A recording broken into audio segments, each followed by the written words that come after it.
Welcome to the Built for the Trades podcast. This is your host, Dan Dowdy, and today we're going to talk about the 5 steps to take advantage of the recession. Before we jump in, I just wanted to just ask the audience out there, please like and subscribe and share this with a friend. Our focus here at Built for the Trades is to help the people listening to this podcast grow through leadership development, and we could use your help in that. So, diving into the 5 steps to take advantage of the recession. I think some of the benefits you're going to find from this podcast is really looking at the recession through a different lens. And instead of being a victim to the recession, really looking at it through the lens of a leader and applying one of these 5 steps to really not only take advantage, but set yourself ahead of your competitors. So if you're a business owner, a manager, really just looking to grow your business or your department, this is going to be a great podcast for you. So let's dive right in. So when it comes to separating yourself from your competitors, it really starts with mindset, first and foremost. So diving in, the first thing I want you to think about is most people's response to a recession is to cut costs, right? Is to focus on things outside of their control and complain about them. I hear it time and time again that, hey, the customers nowadays look different than they did pre-COVID or pre-recession. And so with a general decline in the economy, something like this, a recession usually lasts about 10 to 18 months.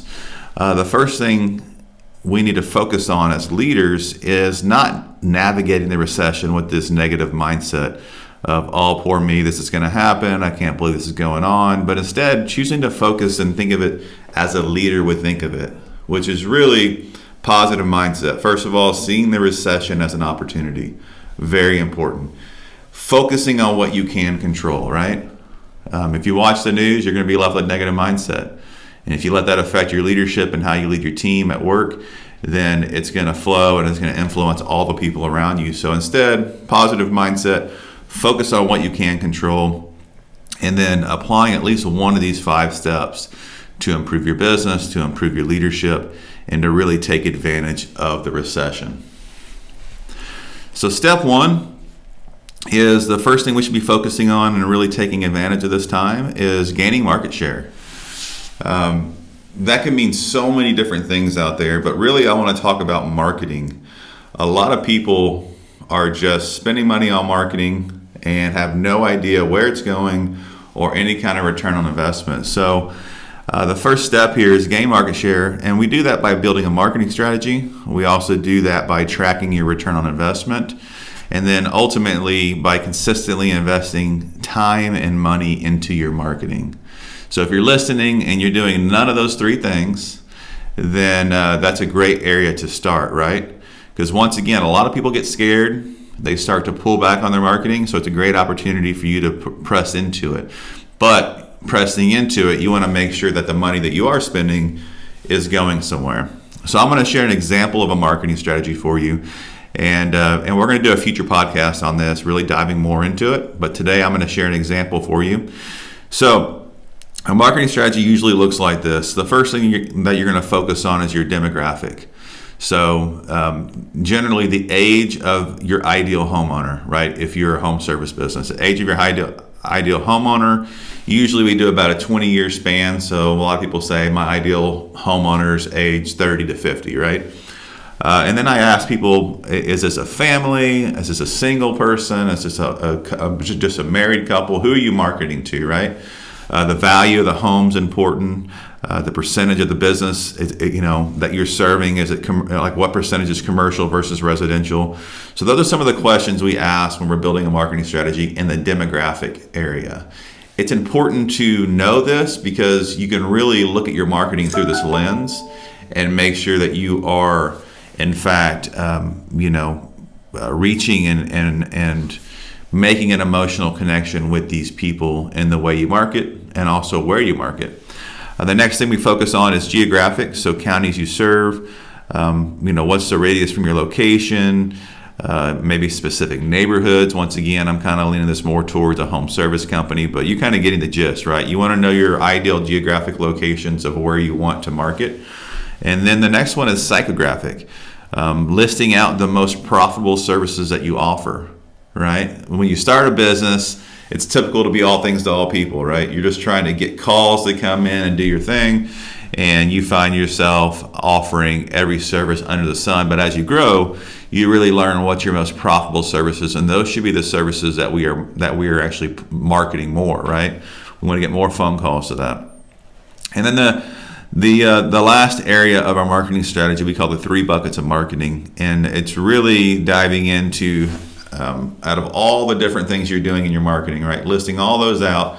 How much is going into your sales bucket? How much is going into your retention bucket, retaining your customers? And how much is going into your community bucket? And so really laying those out becomes a very powerful thing when it comes to being intentional with your marketing. Once again, be looking out for our marketing strategy podcast that we're going to do, diving more into some of those details. But the number one thing and taking advantage of the recession is to focus on gaining market share. Number 2 here is communication for success. It's about being proactive versus being reactive, and I'll dive in a little more of that. So a lot of businesses we work with here at Built for the Trades are very reactive, right? That's a big reason why they need our services, to help them be more proactive. And so if you're running around, you're leading a team or you're running a business, and all you're doing every day is putting out fires, this communication for success is really going to help. So most businesses, what we like to see is a weekly leadership meeting, some kind of weekly tech meeting, and then a weekly customer service team meeting.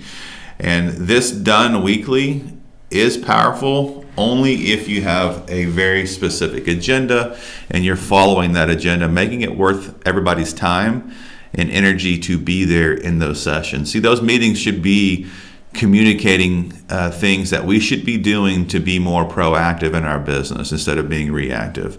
So an example agenda for communication for success would look like this.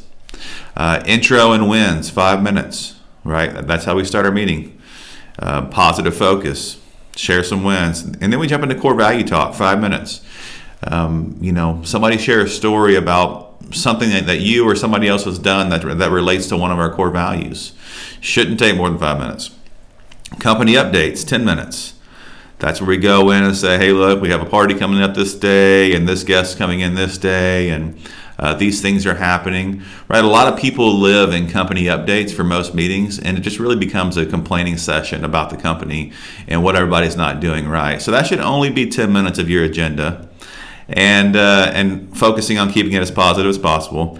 And then really the magic happens the next 30 minutes where you're focusing on one training topic to really communicate that and get that across to your team. If you're doing a weekly leadership meeting, that 30 minutes may be spent going over your top 3 issues in your business and discussing them as a team and coming up with some kind of conclusions and to-dos with those discussions. And then the last 10 minutes, you're just concluding, right? Concluding the session is setting to-dos. All right, based on our conversation today, who's going to be doing what? Or if you're leading a tech or CSR meeting, it may be, hey, based on our training topic today, does anybody have any questions? So really that should be a simple 60-minute agenda that will give you communication for success in your business, which is step number 2 in the 5 steps. So step number 3 is strengthening your team. By doing this, we encourage consistent one-to-ones. Not only building relationships, but also removing obstacles from your team members, right? That's really our main focus as leaders, is to build the relationships, get people to know, like, and trust us in the process, and then being there to help them, kind of coach them through any obstacles they have in their position, in their department, so on and so forth. So consistent one-to-ones on your calendar. Are you doing them weekly, bi-weekly, monthly, like whatever it is, are you doing that consistently to strengthen your team? The next piece of strengthening your team we talk about is recruiting. Letting people see behind the scenes of your company, right? We do that through a great option of doing that. It's a simple way to do it is through social media. Not overthinking what you're putting out there, but just picking up the phone and shooting some content and sharing it with the world, and really looking at the lens of this is going to strengthen my team because we're going to show people that we are a company led by positive leaders who are pressing into whatever environment we're in, right? And we're looking to grow our team. And that's going to be the opposite of what a lot of business owners are doing during a recession. So showing that is going to encourage a lot of top talented people to move over to your business. And then the last piece of strengthening your team is going to be pay raises. With inflation so crazy as you go through recession, having the opportunity to pay your team well to make sure they stay with you is a great way to go ahead and strengthen your team. So I wanted to show you a example of a 60-minute one-to-one agenda here. And so it starts with intro and wins. Once again, starting with a positive focus, 5 minutes. The next piece is a personal update for 15 minutes. What's going on in your life? Tell me about your family, your latest trip, whatever it is, maybe some personal goals. The next thing is 15 minutes to talk about business obstacles, like what's going on right now that I can help you with. Once you do that, you jump into coaching them to remove those obstacles. So coaching is asking questions to get them to give you the answers that they already know. And in doing so, you can really help them remove those obstacles. And then the last 5 minutes is concluding those sessions.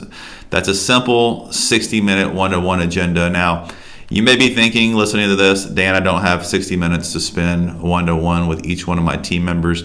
That's fair, but it's not a good excuse because, editing your time and really refocusing on your team, what could be more important than that? Right? If you're focusing on coaching your team and building them up, you're building up the leaders around you, and they're really going to help carry the load, freeing your time up to do the things that you love, spend time with your family, whatever it is. So it's time well invested, spending time with your team. All right, so number 4 in the 5 steps to take advantage of the recession, I call this dig the well before you need the water. And we talk about building relationships with key people that you should have good relationships with. And then 1 is going to be your banker, right? 2, maybe a CPA, lawyer. And then we even talk about building relationships with your vendors and suppliers. So I work with a lot of small businesses out there, and I talk often about, let's just start with bankers, right? You do business with the actual banker, not the bank. Right? If you're banking at a corporate bank and you're expecting them to have your back when the going gets tough, the reality is you're just another number. There's no relationship there, and they're going to go by whatever process they have in place for that bank. So the key is right now, before you need it, right? Build the relationship with somebody you can trust. With a banker you can trust, with a lawyer you can trust, with a CPA you can trust. Really invest that time. And then the vendor and suppliers, think about the supply crunch right now. For a lot of businesses out there, if the difference between you and your competitor may be a relationship, maybe a good track record of you paying your bills on time, right? When it comes down to picking you versus a competitor, hopefully you already have those relationships built and you're going to rank out ahead of your competitors. So step 4, dig the well before you need the water. And then last but not least, for sure, is step 5. We call this the 80-20 rule. Focusing 20% on the things that bring 80% of the revenue. And so the very first thing that I encourage people to do, editing your time often, right? When I say often, I think a good standard point would be about quarterly. So every 3 months you need to sit down and you need to really edit how you're spending your time. So the way that you would do that would be simply just tracking your time, writing things down that you're doing for the next week every day, and then really analyzing that and asking yourself, is what I'm doing things that I can delegate, things that I can eliminate, from what I'm doing, to really focus more on training my team, doing one-to-ones, really developing the leaders around me. So that would really get you focused down, right, to the 20% of the things that bring 80% of the revenue. The next thing would be editing your customer list.